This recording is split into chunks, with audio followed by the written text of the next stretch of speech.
जय श्री राम मेरे प्यारे भक्तों। आज के रामायण पाठ में आप सभी का स्वागत है। आइए शुरू करते हैं श्री रामचरितमानस द्वितीय सोपान अयोध्या कांड। जिनकी गोद में हिमाचल सुता पार्वती जी, मस्तक पर गंगा जी, ललाट पर द्वितीया का चंद्रमा, कंठ में हलाहल विष और वक्ष स्थल पर सर्पराज शेष जी सुशोभित हैं। वे भस्म से विभूषित देवताओं में श्रेष्ठ, सर्वेश्वर, संहार करता, सर्वव्यापक, कल्याण रूप, चंद्रमा के समान शुभ्र वर्ण शंकर जी सदा मेरी रक्षा करे। रघुकुल को आनंद देने वाले श्री रामचंद्र जी के मुखारविंद की जो शोभा राज्याभिषेक से राज्याभिषेक की बात सुनकर न तो प्रसन्नता को प्राप्त हुई और न वनवास के दुख से मलिन ही हुई, वह मुख कमल की छवि मेरे लिए सदा सुंदर मंगलों की देने वाली हो। नीले कमल के समान श्याम और कोमल जिनके अंग हैं, श्री सीता जी जिनके वाम भाग में विराजमान है और जिनके हाथों में अमोघ बाण और सुंदर धनुष है, उन रघुवंश के स्वामी श्री रामचंद्र जी को मैं नमस्कार करता हूँ। श्री गुरु जी के चरणों की रज से अपने मन रूपी दर्पण को साफ करके मैं श्री रघुनाथ जी के उस निर्मल यश का वर्णन करता हूँ जो चारों फलों का धर्म, अर्थ, काम और मोक्ष को देने वाला है। जब से श्री रामचंद्र जी विवाह करके घर आए तब से नित्य नए मंगल हो रहे हैं और आनंद के बधावे बज रहे हैं। 14 लोक रूपी बड़े भारी पर्वतों पर पुण्य रूपी मेघ सुख रूपी जल बरसा रहे हैं। रिद्धि सिद्धि और संपत्ति रूपी सुहावनी नदियां उमड़ उमड़ कर अयोध्या रूपी समुद्र में आ मिली। नगर के स्त्री पुरुष अच्छी जाति के मणियों के समूह हैं जो सब प्रकार से पवित्र, अमूल्य और सुंदर हैं। नगर का ऐश्वर्य कुछ कहा नहीं जाता, ऐसा जान पड़ता है मानो ब्रह्मा जी की कारीगरी बस इतनी ही है। सब नगर निवासी श्री रामचंद्र जी के मुख चंद्र को देखकर सब प्रकार से सुखी हैं। सब माताएं और सखी सहेलियां अपनी मनोरथ रूपी बेल को फली हुई देखकर आनंदित हैं।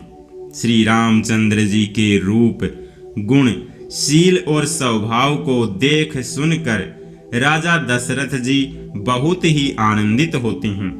सबके हृदय में ऐसी अभिलाषा है और सब महादेव जी को मनाकर प्रार्थना करके कहते हैं कि राजा अपने जीते जी श्री रामचंद्र जी को युवराज पद दे दे। एक समय रघुकुल के राजा दशरथ जी अपने सारे समाज सहित राजसभा में विराजमान थे। महाराज समस्त पुण्यों की मूर्ति हैं। उन्हें श्री रामचंद्र जी का सुंदर यश सुनकर अत्यंत आनंद हो रहा है। सब राजा उनकी कृपा चाहते हैं और लोकपालगण उनके रुख को रखते हुए अनुकूल होकर प्रीति करते हैं। पृथ्वी, आकाश, पाताल तीनों भुवनों में और भूत भविष्य वर्तमान तीनों कालों में दशरथ जी के समान बड़भागी और कोई नहीं है। मंगलों के मूल श्री रामचंद्र जी जिनके पुत्र हैं, उनके लिए जो कुछ कहा जाए सब थोड़ा है।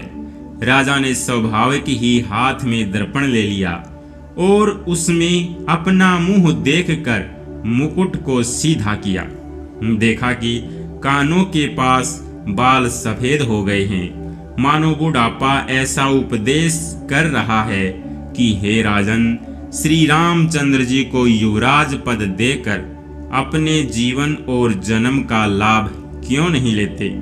हृदय में यह विचार लाकर युवराज पद देने का निश्चय कर राजा दशरथ जी ने शुभ दिन और सुंदर समय पाकर प्रेम से पुलकित शरीर हो आनंद मगन मन से उसे गुरु वशिष्ठ जी को जा सुनाया। राजा ने कहा, हे मुनिराज, कृपया यह निवेदन सुनिए। श्री रामचंद्र अब सब प्रकार से सब योग्य हो गए हैं। सेवक मंत्री, सब नगर निवासी और जो हमारे शत्रु मित्र या उदासीन हैं, सभी को श्री रामचंद्र वैसे ही प्रिय हैं जैसे वे मुझको हैं। उनके रूप में आपका आशीर्वाद ही मानो शरीर धारण करके शोभित हो रहा है। हे स्वामी, सारे ब्राह्मण परिवार सहित आपके ही समान उन पर स्नेह करते हैं। जो लोग गुरु के चरणों की रज को मस्तक पर धारण करते हैं, वे मानो समस्त ऐश्वर्य को अपने वश में कर लेते हैं। इसका अनुभव मेरे समान दूसरे किसी ने नहीं किया। आपकी पवित्र चरण रज की पूजा करके मैंने सब कुछ पा लिया। अब मेरे मन में एक ही अभिलाषा है, हे नाथ, वह भी आप ही के अनुग्रह से पूरी होगी। राजा का सहज प्रेम देखकर मुनि ने प्रसन्न होकर कहा, नरेश, आज्ञा दीजिए, कहिए क्या अभिलाषा है। हे राजन, आपका नाम और यश ही संपूर्ण मनचाही वस्तुओं को देने वाला है। हे राजाओं के मुकुटमणि, आपके मन की अभिलाषा फल का अनुगमन करती है, अर्थात आपके इच्छा करने के पहले ही फल उत्पन्न हो जाता है। अपने जी में गुरु जी को सब प्रकार से प्रसन्न जानकर हर्षित होकर राजा कोमल वाणी से बोले, हे नाथ, श्री रामचंद्र को युवराज कीजिए। कृपा करके कहिए, आज्ञा दीजिए जो तैयारी की जाए। मेरे जीते जी यह आनंद उत्सव हो जाए जिससे सब लोग अपने नेत्रों का लाभ प्राप्त करें। प्रभु, आपके प्रसाद से शिव जी ने सब कुछ निभा दिया, सब इच्छाएं पूर्ण कर दी। केवल यही एक लालसा मन में रह गई है। इस लालसा के पूर्ण हो जाने पर फिर सोच नहीं, शरीर रहे या चला जाए, जिससे मुझे पीछे पछतावा न हो।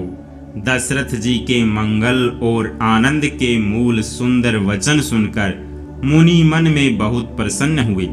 वशिष्ठ जी ने कहा, हे राजन, सुनिए, जिनसे विमुख होकर लोग पछताते हैं और जिनके भजन बिना जी की जलन नहीं होती, वही स्वामी सर्वलोक महेश्वर श्री राम जी आपके पुत्र हुए हैं, जो पवित्र प्रेम के अनुगामी हैं। श्री राम जी पवित्र प्रेम के पीछे पीछे चलने वाले हैं, इसी से तो प्रेमवश आपके पुत्र हुए हैं।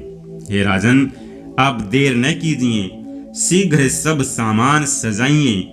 शुभ दिन और सुंदर मंगल तभी है जब श्री रामचंद्र जी युवराज हो जाएं, अर्थात उनके अभिषेक के लिए सभी दिन शुभ और मंगलमय हैं। राजा आनंदित होकर महल में आए और उन्होंने सेवकों को तथा मंत्री सुमंत को बुलवाया। उन लोगों ने जय जीव कहकर सिर नवाए। तब राजा ने सुंदर मंगलमय वचन श्री राम जी को युवराज पद देने का प्रस्ताव सुनाए और कहा, यदि पंचों को, आप सबको यह मत अच्छा लगे तो हृदय में हर्षित होकर आप लोग श्री रामचंद्र का राज तिलक कीजिए। इस प्रिय वाणी को सुनते ही मंत्री ऐसे आनंदित हुए मानो उनके मनोरथ रूपी पौधे पर पानी पड़ गया हो। मंत्री हाथ जोड़कर विनती करते हैं कि हे जगतपति, आप करोड़ों वर्ष जिए। आपने जगत भर का मंगल करने वाला भला काम सोचा है।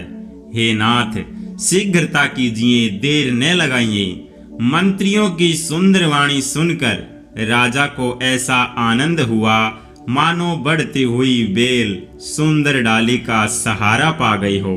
राजा ने कहा, श्री रामचंद्र के राज्य अभिषेक के लिए मुनिराज वशिष्ठ जी की जो जो आज्ञा हो आप लोग वही सब तुरंत करें। जय श्री राम मेरे प्यारे भक्तों। आज के रामायण पाठ को हम यहीं पर विश्राम करते हैं। मिलते हैं शाम के रामायण पाठ में। तब तक के लिए आप सभी को जय जय श्री